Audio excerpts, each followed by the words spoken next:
don't forget, be sure to subscribe to my channel and tap the bell for notifications.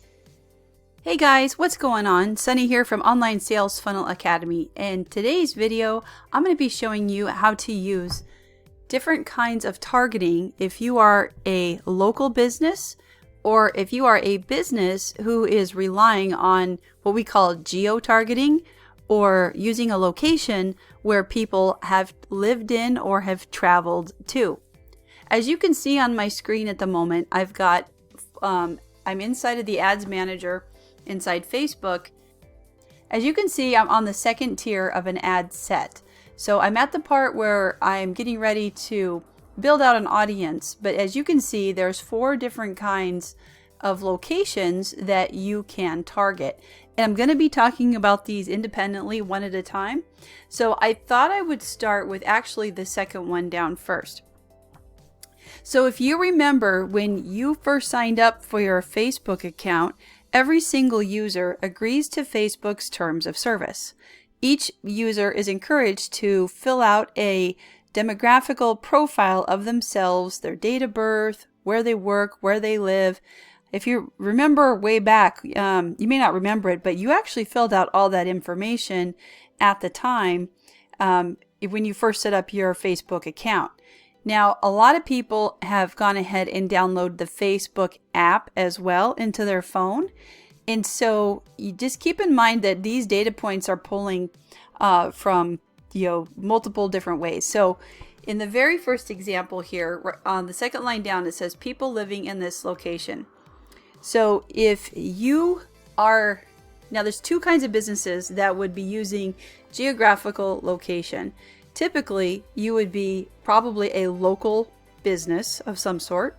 So for example, if I have, if you're a lawyer or a dentist, or you're a pizza place or a sushi place, a steakhouse, and you require that people come to you to not necessarily purchase, because you can purchase online and then go to an event locally.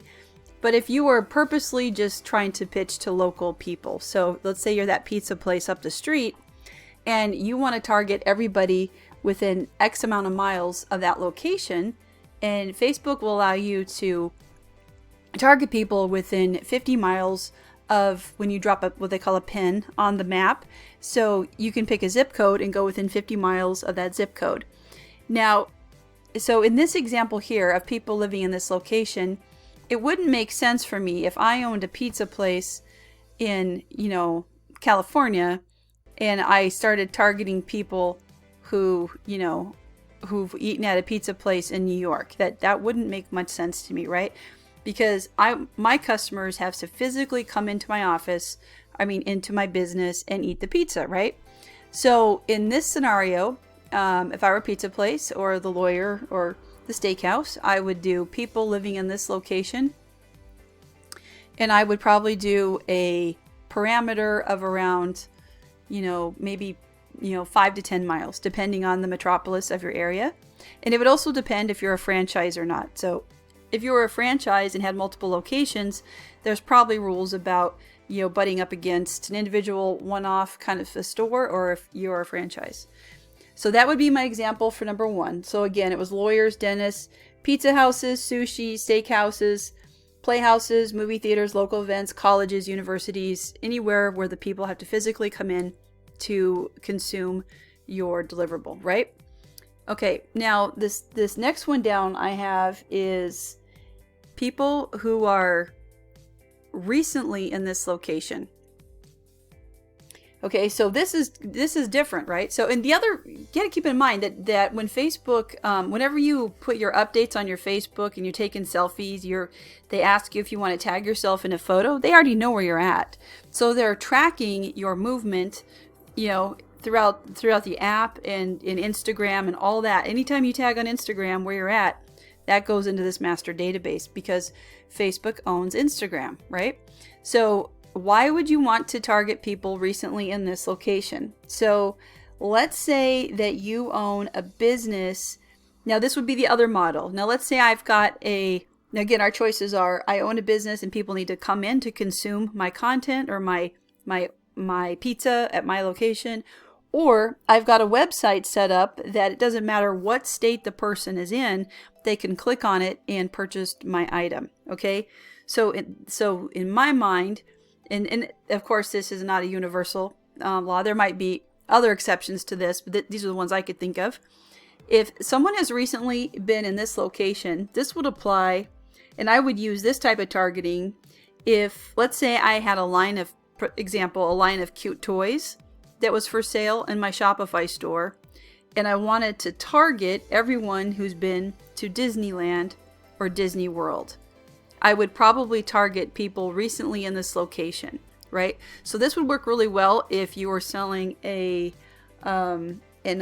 people who like the city or the state. So let's say if you've got maybe you have a t-shirt, custom t-shirt design that says, you know, I love New York, then you could set up a targeting anybody within, you know, 50 miles of New York City, or like maybe even the 9/11 monument if you had some sort of paraphernalia that you're trying to sell to veterans, or if you knew of a location that everybody went to, or Area 51, you know, anything like that. Say you're selling alien t-shirts, coffee mugs, something like that. That would be something.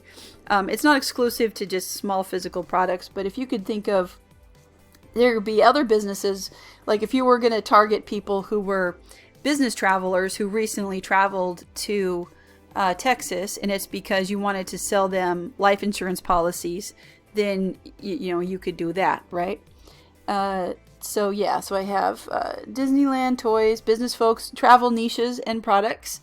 Would also work well if you're doing a travel product. People who like the city or the state.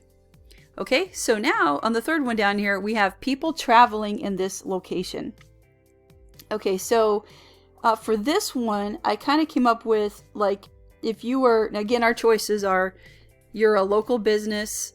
If I was a local pizza place, I could target people traveling into this location, because that means that maybe I'm in a metropolis area with a lot of people, and my pizza place is in the downtown of Dallas. I would want to travel, get people traveling in this location, because in that way, when they search on their phone, what's, you know, pizza places near me for lunch, you know, or, you know, when they log into Facebook, this is going to roll into their timeline.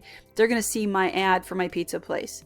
So this would be a time when I would also, you know, target within 10 miles of my pizza shop, so they would see my ad. And the other example I thought of with this one would be, like, if I had more travel services, if I was a travel company and I wanted to target people who recently have visited New York or Maine or Florida, national monuments, and basically just capturing anybody who's passing through your zip code for any reason, right?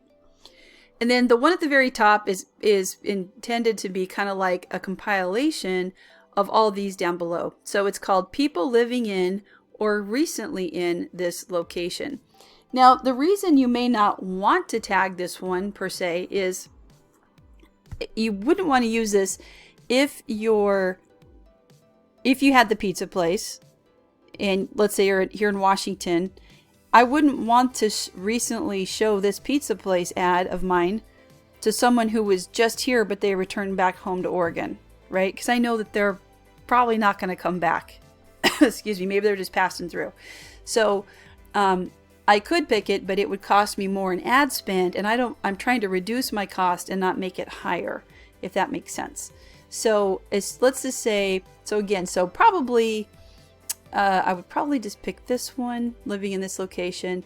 And then as you can see right here, you can do within up to 50 miles of any zip code that you want. And you can just simply type this in. So people living within X amount of miles. So you drop the pin on the map, you move it around, and right here you can include and exclude different places.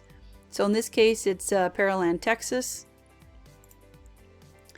But you could, like, if I had a pizza place in Pearland, I would probably put it at maximum. I would probably, the minimum is 10 miles, but I believe you can overwrite it and say 3, like 2 miles, or, okay, 10 miles. So, because you wouldn't want to necessarily advertise your product or service outside of that radius. Just depends on what it is. So if you were But if you were, I'm going to switch this to Washington. I'm going to show you guys an example. So if you were targeting in Seattle, and I've actually done a targeting campaign like this, we were hosting a local event inside of Seattle. We needed people to physically come to the event and sign up for it online and then come to the event. But we wanted to get the word out. So what we did was we did people living in this location. And then you see how the next city up right there is Everett. So we've got, it's kind of further up right here. So I did Everett, and we did Everett, and we did plus 50 on both of them. And then we did plus 50 miles on this one. And then Tacoma, all these cities follow our Interstate 5 north-south.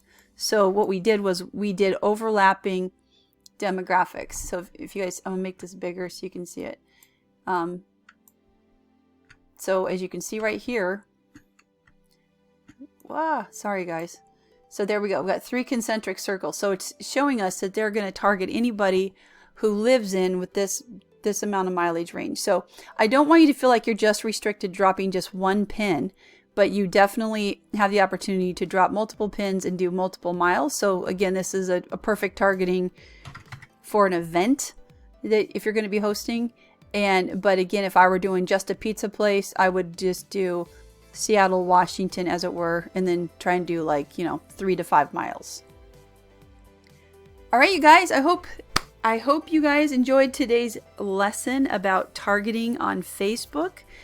I know I enjoyed doing this, and this actually comes from a real world event where I had a pizza place retarget me. So I live outside of their zip code, and they retargeted me on my phone, and I thought, you know what, I'm going to do a video about that. Hey guys, so I hope you enjoyed today's video. Be sure to drop a, like the video, drop a comment, and be sure to subscribe to my channel for more social media and marketing updates. I'll talk to you soon, and I'll see you in the next one. Bye-bye.